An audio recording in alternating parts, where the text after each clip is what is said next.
Hello friends, नमस्कार। मैं रागनी आप सभी का प्रभाकर एकेडमी में स्वागत करती हूँ। फ्रेंड्स, हम लोग पिछले वीडियो में जीन पियाजे के संज्ञानात्मक विकास का अध्ययन किया था, जिसमें से इनके संज्ञानात्मक विकास की 4 अवस्थाएं पढ़ी थी, जिसमें से हम लोगों ने संवेदी पेशी अवस्था और पूर्व संक्रियात्मक अवस्था के बारे में अध्ययन कर लिया था।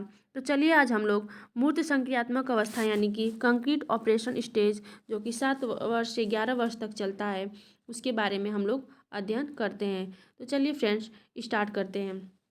मूर्त संक्रियात्मक अवस्था यानी कि कंक्रीट ऑपरेशनल स्टेज 7 से 11 वर्ष तक। इस अवस्था में बच्चा सामने रखी हुई चीज़ों को देखकर ही कुछ कर सकता है या उस पर चिंतन करना शुरू कर देता है। यानी कि फ्रेंड्स, जो चीज़ बच्चा के सामने होगी उसी के बारे में ये सोच पाएगा। अगर चीज़ें बच्चे के सामने नहीं होगी तो वो उसके बारे में सोचना, चिंतन करना नहीं कर पाएगा।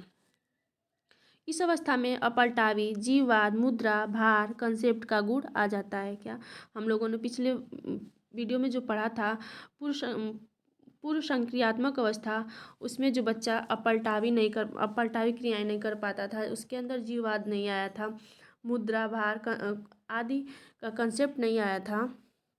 अब बच्चा मूर्त संक्रियात्मक में आ गया है, अवस्था में आ गया है, तो इसके अंदर अपलटावी क्रियाएं कर लेगा। यानी कि जब हम लोगों 6+4 पूछेंगे तो वो 10 बताएगा, 4+6 पूछेंगे तभी भी वो 10 बताएगा।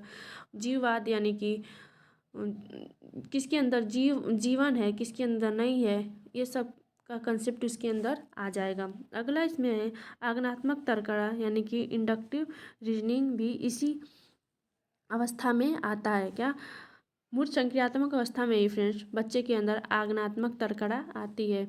यानी कि जब बच्चा उदाहरण के ऊपर आधारित होकर तर्क करने लगता है। क्या उदाहरण के ऊपर आधारित होकर तर्क करने लगता है। जैसे मान लीजिए हम लोग पूछेंगे कि बताओ बच्चा, पेड़ जरूरी है कि नहीं हमारे लिए, तो बच्चा बताएगा कि हमारे लिए जो है पेड़ ज़रूरी है, क्योंकि इससे हमें ऑक्सीजन मिलती है। यानी कि उसको अब ये सब सारी चीज़ें पता चल गई है। चौथा स्टेज है औपचारिक संक्रियात्मक अवस्था। ये फ्रेंड्स 11 से 15 वर्ष तक चलता है। क्या 11 से 15 वर्ष तक चलता है।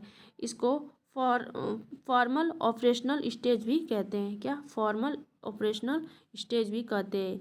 यह संज्ञान का सर्वोच्च अवस्था है। क्या ये जो है संज्ञान का सर्वोच्च अवस्था है। अगला पॉइंट है इसमें बच्चा अमूर्त चिंतन करने लगता है। क्या इसमें बच्चा जो है अमूर्त चिंतन करने लगता है, यानी कि जो चीज़ें उसके सामने नहीं है उसके बारे में भी वो सोचने समझने लगता है।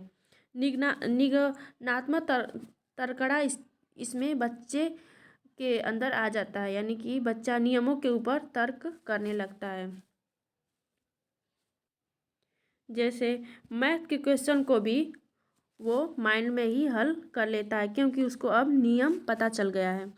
तो चलिए हम लोग अब चॉम्स्की के भाषा विकास का सिद्धांत के बारे में अध्ययन करते हैं, जिसको इनबर्न थ्योरी भी कहते हैं। चॉम्स्की जो थे अमेरिकी मनोवैज्ञानिक थे। ये अमेरिका के रहने वाले थे। इनका मानना है कि बच्चे में भाषा सीखने की जन्मजात यानी कि इन्नेट क्षमता होती है। क्या ये चॉम्स्की का मानना था कि बच्चा जन्मजात यानी कि जब से पैदा होता है वो भाषा सीखने की क्षमता लेकर के पैदा होता है। अगला पॉइंट है, ये कहते हैं कि बच्चे के मस्तिष्क यानी माइंड में एक डिवाइस होता है जिससे बच्चा भाषा सीखता है। क्या इनका मानना है कि बच्चे में एक डिवाइस लगी होती है जिससे वो बच्चा भाषा सीखता है। यानी कि वो जन्मजात ले करके पैदा होता है डिवाइस को। इन्होंने डिवाइस का नाम बताया है LAD, लैंग्वेज एक्विजिशन डिवाइस, भाषा अधिग्रहण यंत्र। क्या भाषा अधिग्रहण यंत्र। इन्होंने सार्वभौमिक व्याकरण यानी यूनिवर्सल ग्रामर का सिद्धांत दिया, यानी कि ग्रामर जो होता है जन्मजात होता है। बच्चा ग्रामर भी, इनका कहना है कि बच्चा ग्रामर भी जन्मजात जानता है, बस उसको एक दिशा देने की ज़रूरत होती है। चॉम्स्की ने भाषा के 2 लेवल बताए हैं। कितने लेवल बताए फ्रेंड्स? 2 लेवल। पहला है इसमें, पहला है सतही संरचना। पहला है इसमें सतही संरचना, सरफेस लेवल। इसमें बच्चा सिर्फ ध्वनियों, शब्दों को जानता है, लेकिन उनके अर्थ नहीं जानता। क्या? ध्वनियों को जानता है, जैसे मम्मी कहना, पापा कहना, खाना पीना सब जानता है, लेकिन ये कहना जानता है, लेकिन इसके बारे में उसका अर्थ नहीं समझता कि मम्मी का अर्थ क्या है, मम्मी किसको कहते हैं, पापा का अर्थ क्या है, पापा किसको कहते हैं, खाना पीना सब बोलेगा, लेकिन उसका अर्थ नहीं समझेगा। दूसरा स्टेज है, दूसरा लेवल गहरी संरचना, डीप लेवल। इसमें शब्दों के अर्थ का ज्ञान होता है। क्या?